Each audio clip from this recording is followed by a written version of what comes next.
Hi friends, எல்லோரும் எப்படி இருக்கீங்க? நல்லா இருக்கீங்களா? நல்லா இருப்பீங்கன்னு நினைக்கிறேன் ஃப்ரெண்ட்ஸ். வாங்க வீடியோக்குள்ளே போகலாம். அதுக்கு முன்னாடி நம்ம சேனலில் ஃபஸ்ட் டைம் இப்போ தான் நீங்கள் பார்க்குறீங்கன்னா சப்ஸ்கிரைப் பண்ணி வச்சுக்கோங்க. கூடவே ஆளுங்கிற பட்டனையும் கிளிக் பண்ணி வச்சுக்கோங்க. அப்போ தான் நான் போகிற வீடியோ உங்களுக்கு ஒன்று நோட்டிஃபிகேஷனாக வரும் ஃப்ரெண்ட்ஸ். சரி, வாங்க வீடியோக்குள்ளே போகலாம். இன்றைக்கி என்ன பார்க்கலாம் அப்படின்னு பார்த்தீங்கன்னா, ஸ்லீவ் வந்து பார்த்தீங்கன்னா சைடில் ஒட்டு போடுறேன் பார்த்தீங்களா? அந்த ஒட்டு போடுறது எப்படி அப்படின்றது தான் இந்த வீடியோவில் வந்து நான் சொல்லிக் கொடுக்க போகிறேங்க. ஆல்ரெடி எனக்கு தெரியும், நான் இப்படி தான் தைக்கிறேன் அப்படின்றவங்க ஸோ வீடியோ வந்து ஸ்கிப் பண்ணிக்கோங்க. எனக்கு தெரியாதுங்க, இப்போ தான் ஃபஸ்ட்டு டைம் வந்து நான் தைக்க போகிறேன், பார்க்குறவங்க வீடியோவை பார்த்தா நான் கற்றுக்குறேன் கற்றுக்க போகிறேன் அப்படின்றவங்க வீடியோ கீழே வந்து கமெண்டில் சொல்லுங்கள். ஃபஸ்ட் டைம் இப்போ தான் நான் கற்றுக்குறேன் அப்படின்றவங்க. ஃபஸ்ட்டு வந்து பார்த்திங்கன்னா லைனிங் பீஸில் வந்து நம்ம 4 பீஸ் வந்து ஜாயின் பண்ணிக்கலாங்க. அதுக்காக இந்த மாதிரி ஊசி வந்து நான் எடுத்திருக்கேன், அளவு மாறக்கூடாது அப்படின்றதுக்காக 4 பீஸ் வந்து ஜாயின் பண்ணிக்கலாம். ஃபஸ்ட்டு மேல் பக்கம் இருக்கிறது வந்து பார்த்திங்கன்னா ராங் சைடு, நடு சென்டர் பாயிண்ட் வந்து பார்த்திங்கன்னா ரைட் சைடு. நான் சொல்கிற மாதிரி மார்க் பண்ணிக்கோங்க. அடுத்தது வந்து பார்த்திங்கன்னா ராங் சைடு. ஓகேங்களா? இது புரிஞ்சிருக்குன்னு நினைக்கிறேன். நான் எப்பயுமே கட் பண்ணுற பக்கம் வந்து பார்த்தீங்கன்னா ராங் சைடு தான் நான் வந்து கட் பண்ணுவேன். இதுக்கு வந்து பார்த்தீங்கன்னா 4 பீஸ் எடுத்துருக்கேங்க சைடு ஜாயிண்ட்டுக்கு ஒட்டு போகிறதுக்காக. ரொம்ப பெரிய அளவுங்க இந்த ஸ்லீவு. ஃபஸ்ட்டு வந்து ராங் சைடு நம்ம மார்க் பண்ணியிருக்கோம் இல்லைங்களா, அந்த இடத்துல துணியை வந்து உள்பக்கமாக வச்சு மேலே வந்து தையல் போட்டுக்கலாம். ஏன்னா ராங் சைடு பக்கம் வந்து பார்த்திங்கன்னா தையல் வரணும், தையல் வர மாதிரி வந்து தைச்சிக்கலாம். அடுத்த பக்கம் வந்து பார்த்தீங்கன்னா ரைட் சைடுங்க, அந்த பக்கம் வந்து நல்ல பக்கம், தையல் வந்து வரக்கூடாது. ஓகேங்களா? இது வந்து ராங் பக்கம், ராங்குன்னு போட்டிருக்க சைடு வந்து பார்த்தீங்கன்னா தையல் வரணும். இப்போ உள்பக்கமாக திருப்பிக்கலாம். திருப்பிட்டு அதுக்கு மேலே வந்து பார்த்தீங்கன்னா படிமான தையல் வந்து ஒன்று போட்டுக்கலாங்க. அப்போ தான் படிஞ்சு வரும் நம்மளுக்கு, அதுக்காக தான் படிமான தையல் வந்து போட்டுக்கிறோம். அடுத்த பக்கம் வந்து பார்த்தீங்கன்னா ரைட் சைடு இல்லைங்களா, இதுக்கு வந்து துணி எப்படி வைக்கிறோம் அப்படின்றத பாருங்கள். துணி வந்து பார்த்தீங்கன்னா மேலே வைக்கணும். துணியை வந்து மேலே வச்சு, பிட்டு துணியை வந்து மேலே வச்சு நம்ம தையல் போட்டுக்கணும். அப்போ தான் நல்ல பக்கம் வந்து தையல் வரும். பிசுறு வந்து பார்த்திங்கன்னா ராங் சைடு போகும். ஓகேங்களா? நீங்கள் வீடியோ பார்க்கும்போதே உங்களுக்கு தெரியும் அப்படின்றது நினைக்கிறேன். வீடியோ பார்த்து கட் பண்ணி தைக்கிறதுக்கு வந்து கற்றுக்கோங்க ஃப்ரெண்ட்ஸ். ஒரு சிஸ்டர் வந்து கேட்டிருந்தாங்க, கமெண்ட் பண்ணியிருந்தாங்க, ஸ்லீவ் வந்து ஒட்டு போகிறது எப்படி அப்படின்றத வீடியோ வந்து போடுங்கக்கா, எனக்கு தெரியாதுன்னு சொல்லியிருந்தாங்க. அவங்களுக்காக தாங்க நான் இந்த வீடியோ வந்து, அந்த ஒரு சிஸ்டருக்காக தான் நான் வந்து வீடியோ போடுறேன். உங்களுக்கும் எந்த மாதிரி வீடியோ வேணுன்றதை கமெண்டில் சொல்லுங்கள், நான் வந்து வீடியோ வந்து போடுறேங்க. அடுத்தது இது வந்து பார்த்திங்கன்னா ராங் சைடுங்க. துணி வந்து உள்பக்கமாக வச்சு நான் வந்து தையல் வந்து ராங் சைடு பக்கம் வரணும், அதனால் வந்து நான் தையல் போட்டுக்கிறேன். ஃப்ரெண்ட்ஸ், நீங்கள் கட் பண்ணும்போதே வந்து பார்த்தீங்கன்னா லைனிங் ஆகட்டும் ப்ளவுஸ் ஆகட்டும், நீங்கள் ராங் சைடே வந்து எப்பவும் மார்க் பண்ணி கட் பண்ண வந்து கற்றுக்கோங்க. எப்போயுமே ராங் சைடே கட் பண்ணி கற்றுக்கிட்டிங்கன்னா தான் மார்க் எல்லாமே ராங் சைடு தான் இருக்கும். அந்த ராங் சைடை வச்சே நம்ம மார்க் எல்லாத்தையும் வச்சே நம்ம வந்து ப்ளவுஸ் வந்து தைச்சிடலாங்க. அதுக்காக தான் உங்களுக்கு ஈஸியாக இருக்கும். அதுக்காக தான். இப்போ அடுத்தது இது வந்து பார்த்திங்கன்னா நல்ல பக்கம், நல்ல பக்கத்துக்கு மேலே வந்து துணியை வந்து வைக்கணும், ஒட்டு வைக்கணும். இந்த மாதிரி ஒட்டு போட்டிங்க அப்படின்னு பார்த்தீங்கன்னா ப்ளவுஸ் வந்து பார்த்திங்கன்னா ஒவ்வொருத்தரும் என்ன பண்ணுறாங்க அப்படின்னு பார்த்தீங்கன்னா மெயின் கிளாத்தும் லைனிங் கிளாத்தும் ஒன்றா வச்சுட்டு ஜாயின் பண்ணிவிட்டு சைடில் வந்து என்ன துணி, எவ்வளோ துணி வந்து பத்தலையோ இந்த பிட்டு துணி அதுக்கு மேலேயே வச்சு தையல் போட்டுறாங்க. என்கிட்ட வர கஸ்டமர் வந்து என்ன கம்ப்ளைண்ட் பண்ணாங்கன்னு பார்த்தீங்கன்னா, இப்போ உடம்பு ஏறிடுச்சு அப்படின்னா, உடம்பு ஏறினதுக்கப்புறம் அந்த தையல் எக்ஸ்ட்ரா தையல் வந்து 2 தையல் பிரித்து விட்டோன்னா இந்த ஒட்டு போட்ட துணியும் சேர்த்து வந்து பிரித்து விட்டுறாங்க. இந்த ஒட்டு போட்ட துணியும் வந்து பார்த்திங்கன்னா தானாக வந்துடுதுங்க. சரிங்களா? அதனால் அந்த மிஸ்டேக் வந்து நீங்கள் செய்ய வேண்டாம். இந்த மாதிரி தனியாக லைனிங்க்கும் சரி ப்ளவுஸுக்கும் சரிங்க, நம்ம ஒட்டு வந்து தனியாக கொடுத்து நம்ம வந்து தைச்சிக்கிட்டோம்னா நம்மளுக்கு ஃபினிஷிங் வந்து பக்காவாக இருக்கும். சரிங்களா? கஸ்டமர் திரும்ப நம்மக்கிட்ட மட்டும்தான் வருவாங்க. இந்த மாதிரி கொஞ்சம் செஞ்சு பாருங்கள். இப்போ அளவு ப்ளவுஸை வச்சு லைனிங்க்கு மேலே நம்ம வந்து மார்க் பண்ணிக்கிறேன் பாருங்கள். கரெக்டான அளவு வந்து நான் மார்க் பண்ணிக்கிறேன். மார்க் பண்ணிவிட்டு எக்ஸ்ட்ரா 1.5 இன்ச்சு விடுவோம் இல்லைங்களா தையலுக்காக, அந்த 1.5 இன்ச்சு நான் வந்து மார்க் பண்ணிக்கிறேங்க. ஏன்னா இந்த மாதிரி சின்ன சின்ன விஷயங்கள்லாம் நம்ம கரெக்டாக ஃபாலோ பண்ணோன்னா கஸ்டமர் வந்து நம்மக்கிட்ட வந்து குறை சொல்ல மாட்டாங்க. சரி, இவங்க நல்லா ஃபினிஷிங் நல்லா கொடுக்குறாங்களேன்றதுக்காக நம்மக்கிட்ட தான் கஸ்டமர் திரும்ப திரும்ப வருவாங்க. இப்போ எல்லாத்தையும் மார்க் பண்ணிவிட்டு எக்ஸ்ட்ரா பீஸ் எல்லாத்தையும் நான் கட் பண்ணி எடுத்துடுறேங்க. ஒரு சிஸ்டர் வந்து பார்த்திங்கன்னா லைனிங்கும் மெயின் கிளாத்தும் ஒன்றா வச்சு அப்படியே எக்ஸ்ட்ரா வர பீஸை வச்சு அதுக்கு மேலே தையல் போட்டுறாங்க. தையல் பிரிக்கும் போது அந்த தையலும் சேர்ந்து வந்து பிரிஞ்சு வந்துடுங்க. அந்த தப்பை வந்து செய்யாதீங்க. இந்த மாதிரி நீங்கள் ஒரு தடவை தைச்சி பாருங்கள். அதுக்கப்புறம் இதே மாதிரியே தான் நீங்கள் வந்து ஸ்லீவ் வந்து ஜாயின் பண்ணுவீங்க. இப்போ லைனிங் வந்து நம்ம ஜாயின் பண்ணிட்டோம். அதே பின்னை வந்து எடுத்துகிட்டு இப்போ வந்து பாருங்கள் மெயின் கிளாத்தும் 4 பீஸ் வந்து நம்ம ஜாயின் பண்ணணும். மெயின் கிளாத்துலேயும் வந்து பார்த்திங்கன்னா இந்த மாதிரி பின் பண்ணிக்கிறேன். லைனிங் கிளாத் வந்து பார்த்திங்கன்னா எப்பயும் ஒரிஜினல் அளவுங்க. ஒரிஜினல் அளவு வந்து மாறாமல் இருக்கிறதுக்காக நான் வந்து இந்த மாதிரி பின் பண்ணிவிட்டு அதுக்கப்புறம் தான் வந்து நான் வந்து தைக்கவே ஆரம்பிப்பேன்.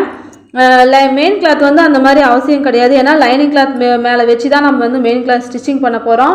அதனால் மெயின் கிளாத் வந்து அந்த அவசியம் கிடையாது. இதுவும் பார்த்தீங்கன்னா ராங் சைடு எது ரைட் சைடு எது அப்படின்றத பார்த்துட்டு வந்து ஸ்டிச்சிங் போடுங்க. நான் பிளாக் கலருங்க ஸ்லீவ் வந்து பார்த்தீங்கன்னா கொஞ்சம் எல்லோ கலர் வந்து கலந்து வந்திருக்கு. அந்த எல்லோ கலர் தெரியக்கூடாது அப்படின்றதுக்காக கட் பண்ணிவிட்டு பிளாக் கலர் வந்து ஜாயின் கொடுக்குறேன். துணி ரொம்ப இந்த ப்ளவுஸில் வந்து கம்மியாக இருந்தது, அது தெரியாமல் தான் நான் வந்து ஸ்டிச்சிங் போட்டிருக்கேங்க. துணி ரொம்ப கம்மியாக இருந்தது, சுகுரா தான், அதை பார்த்துட்டு தான் நான் வந்து ஸ்டிச்சிங் போட்டுட்ருக்கேன். இப்போ இது வந்து ராங் சைடு, நான் வந்து ராங் சைடு பக்கம் கட் பண்ணியிருக்கேன்.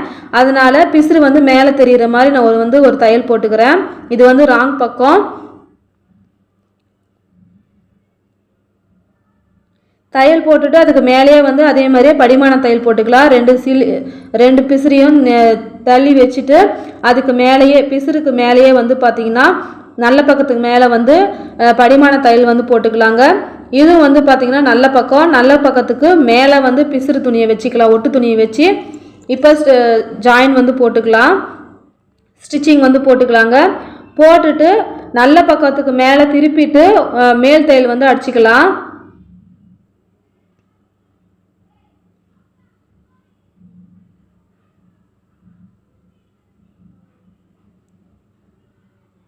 இந்த மாதிரி செய்யும்போது வந்து பார்த்தீங்கன்னா ப்ளவுஸ் வந்து உங்களுக்கு ஃபினிஷிங் வந்து நல்லா இருக்கும்.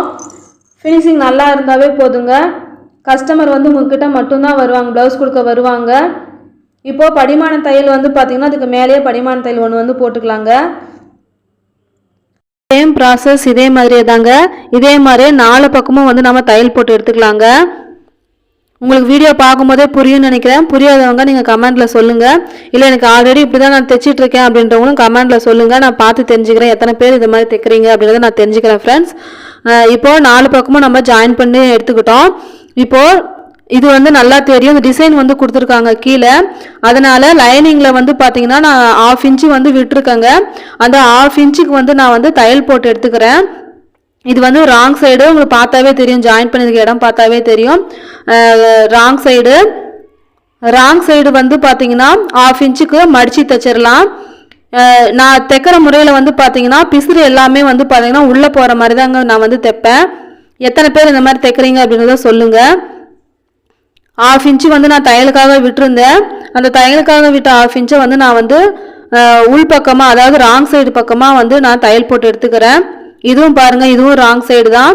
ஏன்னா நான் வந்து உள்வளை வந்து ஆல்ரெடி எடுத்துடுவேங்க, கட் பண்ணிவிட்டு உள்வளை வந்து ஆல்ரெடி கட் பண்ணிவிட்டு அதுக்கப்புறம் தான் வந்து ஜாயின் பண்ணுறேன். அதனால தான் ராங் சைடு எது ரைட் சைடு எதுன்னு பார்த்து நான் வந்து ஸ்டிச்சிங் போடுறேங்க. இந்த மாதிரி ஆரம்பத்திலே நீங்கள் கற்றுக்கிட்டிங்கன்னா உங்களுக்கு ரொம்ப ஈஸியாகவும் இருக்கும். தைக்கும் போதே உங்களுக்கு அந்த ஆட்டோமேட்டிக்காக அந்த பழக்கம் வந்துடும். இதுவும் வந்து பார்த்திங்கன்னா ராங் சைடு பிசுறு வந்து உள்பக்கம் போகிற மாதிரி வச்சுட்டு இது பார்த்து பார்த்தீங்கன்னா ரைட் சைடுங்க உள்பக்கம் போகிற மாதிரி வச்சிடலாம். சைடில் உங்களுக்கு பார்க்கும்போதே தெரியும் பிசுறு எல்லாமே வந்து பார்த்திங்கன்னா உள்பக்கமாக போயிடும். 2 சைடும் பாருங்கள் பிசுறு இருக்கிறது எல்லாமே ப்ளவுஸ்க்கு உள்ளே வந்து போயிடும். கீழேயும் பார்த்தீங்கன்னாவே தெரியும் பிசுறு எல்லாமே உள்ளே போயிடுச்சு. இந்த மாதிரி ஒரு ட்ரிப்பு வந்து நீங்கள் தைச்சி பாருங்கள், ஃபினிஷிங் அவ்வளோ சூப்பராக இருக்குங்க. பிசுறு எதுவும் தெரியாத மாதிரி தான் நாம் வந்து ஒவ்வொரு ப்ளவுஸையும் பார்த்து வந்து ஸ்டிச்சிங் பண்ணணும்.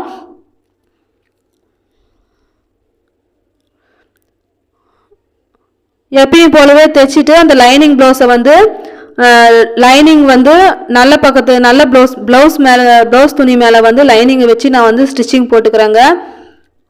அவுட் சைடு ஃபுல்லாமே எப்பயும் போல் நம்ம வந்து தையல் போட்டு எடுப்போம் பார்த்தீங்களா, அதே மாதிரியே தையல் போட்டுக்கலாம். தையல் வந்து சுற்றி போடும்போது அதே மாதிரி தான் உள்பக்கம் எதுவும் சுருக்கம் இருக்கக்கூடாது, சுருக்கம் இல்லாத மாதிரி ஃபுல்லாக நீவி விட்டுட்டு அதுக்கு மேலேயே சுற்றி வந்து ஒரு தையல் வந்து போட்டுக்கலாங்க. இந்த மாதிரி செஞ்சிங்கன்னா சுருக்கம் எதுவும் இருக்காது. லைனிங் துணியில் வந்து ப்ளவுஸில் வந்து சுருக்கம் வந்து எதுவும் இருக்காது. இந்த மாதிரி ட்ரை பண்ணி பாருங்கள். ஒவ்வொரு தடவையும் துணியை வந்து இந்த மாதிரி நீவி விட்டுட்டு உள்பக்கம் ஏதாவது சுருக்கம் இருந்தால் சுருக்கத்தை வெளியில் தள்ளி விட்டுட்டு அவுட் சைடு ஃபுல்லாகவே ஸ்டிச்சிங் போட்டு எடுத்துக்கோங்க. அவ்வளோதான். எக்ஸ்ட்ரா இருக்க பீஸ் எல்லாத்தையுமே நான் வந்து கட் பண்ணி எடுத்துடுறேன். ஃப்ரெண்ட்ஸ், இந்த மாதிரி ஸ்டிச்சிங் போட்டு பாருங்கள், எப்படி இருந்தது அப்படின்றதே ஃபீட்பேக் கமெண்ட்ஸ்லாம் மறக்காமல் சொல்லுங்கள் ஃப்ரெண்ட்ஸ். இல்லை நான் ஆல்ரெடி இப்படி தாங்க தைச்சிட்டு இருக்கேன், நீங்கள் தைச்சதையே இன்னொரு தடவை வீடியோ போடுறீங்கனாலும் ஓகே. ஒவ்வொருத்தர் வந்து பார்த்தீங்கன்னா லைனிங் வந்து ப்ளவுஸ் பீஸும் ஒன்றா ஜாயின் பண்ணிவிட்டு எக்ஸ்ட்ராவாக துணி வச்சுட்டு எவ்வளோ துணி இருக்கோ அதை வந்து அவங்கக்கிட்ட அப்படியே ஜாயின் பண்ணி தைப்பாங்க. அது ரொம்ப அசிங்கமாக இருக்கும். பாருங்கள், நான் தைச்ச பீஸில் ஒரு பிசுறு வெளியே தெரியாது, மேல் பக்கமும் தெரியாது, உள் பக்கம் லைனிங் பக்கமும் பார்த்தீங்கன்னா பிசுறு தெரியவே தெரியாது. ஒருத்தர் அளவு ப்ளவுஸ் கொடுக்க வரும்போது நான் வந்து நிறைய பார்த்துருக்கேன். பிசுறு வந்து உள் பக்கமாக மெயின் கிளாத்தில் தெரியாது, உள் பக்கம் திரும்பி பார்த்தோன்னா லைனிங் கிளாத்தில் பிசுறு தெரியும். நான் தைக்கிற மெத்தடில் வந்து பார்த்தீங்கன்னா லைனிங் பீஸ்லேயும் வந்து பிசுறு தெரியவே தெரியாதுங்க. நீங்கள் இந்த மாதிரி மெத்தடில் ட்ரை பண்ணி பாருங்கள். இந்த வீடியோ உங்களுக்கு பிடிச்சிருக்குன்னு நினைக்கிறேன். பிடிச்சிருந்தா ஒரே ஒரு லைக் கொடுங்க ஃப்ரெண்ட்ஸ். இந்த ப்ளவுஸ் பாருங்கள், ஃபுல்லுமே நான் ஸ்டிச்சிங் போட்டு முடிச்சுட்டேங்க. பைப்பிங் பார்த்தீங்கன்னா அவ்வளோ ஃபினிஷிங்காக சூப்பராக வந்தது. இதோட வீடியோ வேணும் அப்படின்னு நீங்கள் நினச்சிங்கன்னா நீங்கள் கமெண்டில் சொல்லுங்கள். நான் பைப்பிங் வந்து எப்படி தைச்சேன் அப்படின்றதையும் நான் வீடியோவில் நான் வந்து வேற ஒரு வீடியோ வந்து உங்களுக்கு போடுறேன். பேக் சைடும் பாருங்கள் பைப்பிங் எவ்வளோ ஃபினிஷிங்காக வந்திருக்குன்ட்டு. ஓகே ஃப்ரெண்ட்ஸ், இந்த மாதிரி ஸ்டிச்சிங் சம்மந்தமான வீடியோ தெரியணும் அப்படின்னு நினச்சிங்கன்னா நீங்கள் சொல்லுங்கள். ஆங்கோல் கிட்ட பாருங்கள் எப்படி ப்ளஸ் மாதிரி வந்திருக்கு அப்படின்னு சொல்லிட்டு. ஒரு சைடும் உள் பக்கமும் திரும்பினா பிசுறு எதுவுமே தெரியாது, அவ்வளோ ஃபினிஷிங் பக்காவாக இருக்குங்க.